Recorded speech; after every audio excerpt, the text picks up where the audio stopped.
Hi, it's Kozue. Today I'm stamping the entire nail to make a fresh green design. I am applying this peel of polish from a 100 yen shop around my fingers as a masking barrier. Of course, this polish isn't actually meant to be used this way, so I'm doing it at my own risk.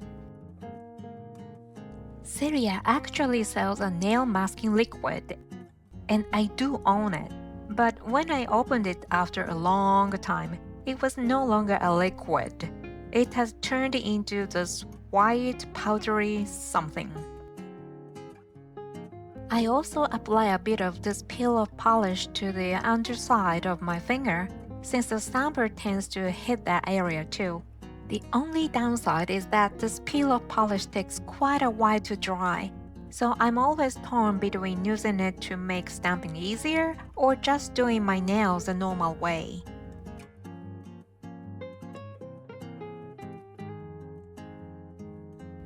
Masking is done. And even though I went through the trouble of masking, I'm still applying a regular base coat. I could have stamped the base coat too, but I don't know. I just felt like putting on a nice thick layer today. I'm applying Oli Bonder. It has a slight orange tint which actually makes your nails look a bit healthier. As the name suggests, it works like a bond that helps the polish grip better. With this on, your manicure lasts much longer. I'm going to start stamping a lot from here. Since the stamper is soft and picks up tiny fibers so easily, I clean it with washi tape first.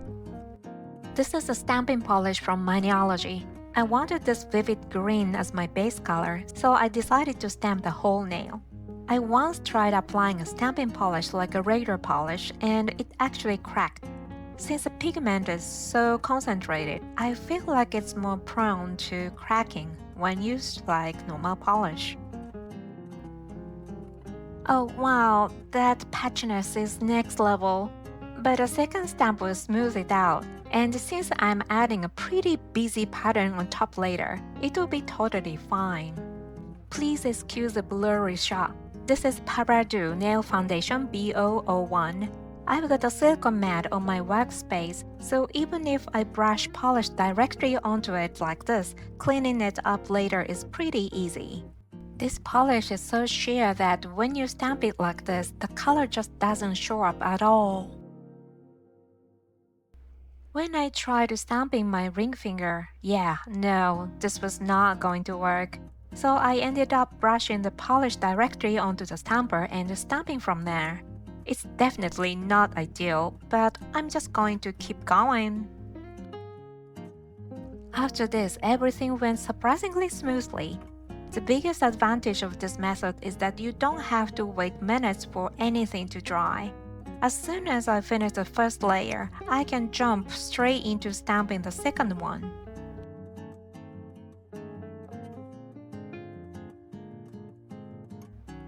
So now I'm moving on to the second layer of stamping.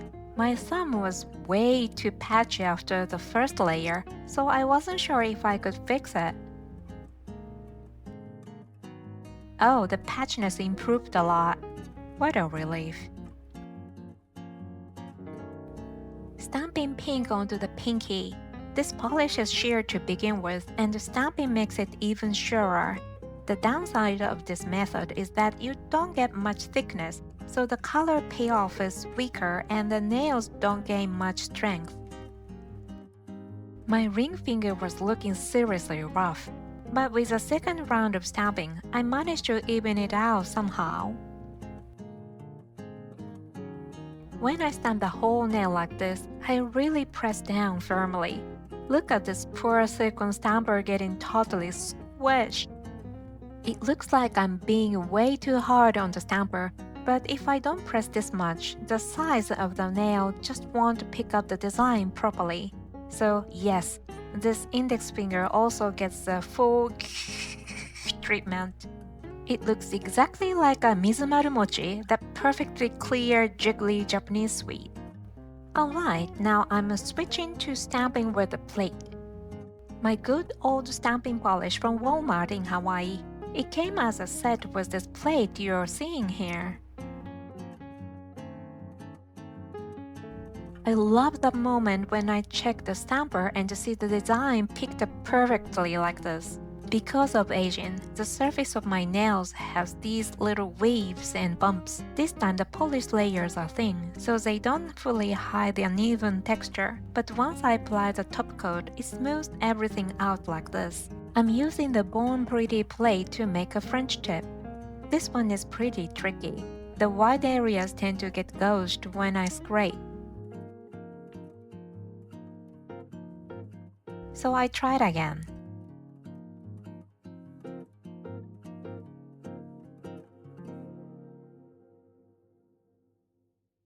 And the smile line turned out a little sad, but I just went for it and stamped anyway.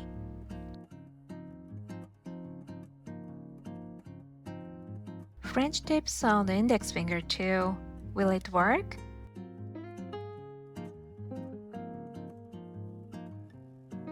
Well, not only did it not work, it went pretty wild.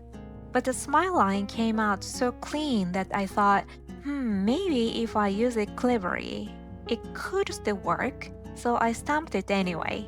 I was worried it might crack after a few days, but when I lightly touched it up with a thin layer of stamping polish, it actually turned out really nice. I'm stamping the same design from the thumb onto the middle finger as well.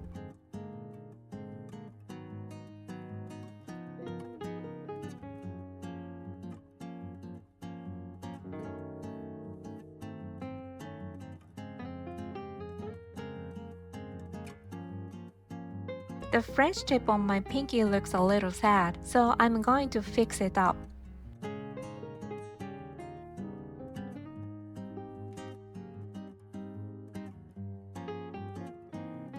Oh no, the smile line went a bit wonky again.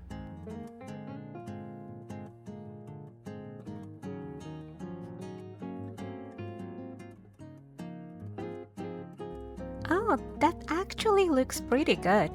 OPI Infinite Shine. I'm using it to protect the stamped design.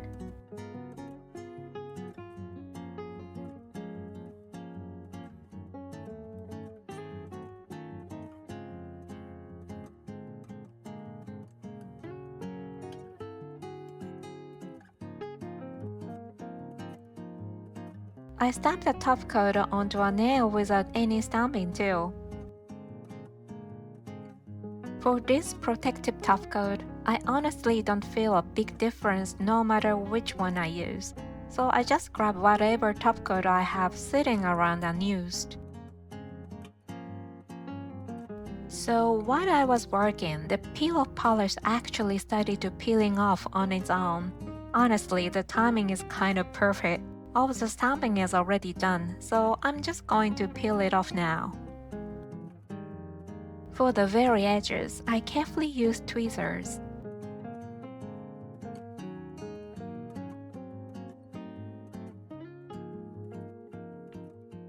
And honestly, peeling this off is kind of satisfying. Once I've peeled most of it off, I go in with remover to clean up the tiny areas. When I'm doing all this, is it really that different from just painting normally? The time and effort feel almost the same. I'm finishing with OPI Jailbreak 3.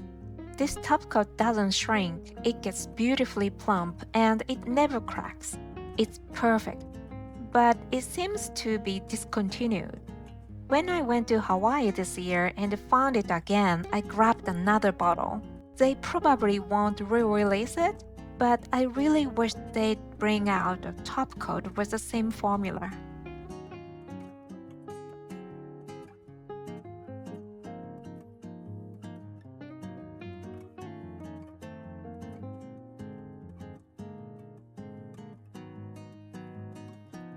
With regular polished top coats, they start out all plump and glossy, but once they dry, the volume shrinks and the shine fades. But Jailbreak 3 stays plump and glossy even after it dries. This is right after applying, and this is 8 hours later. Jailbreak, please come back.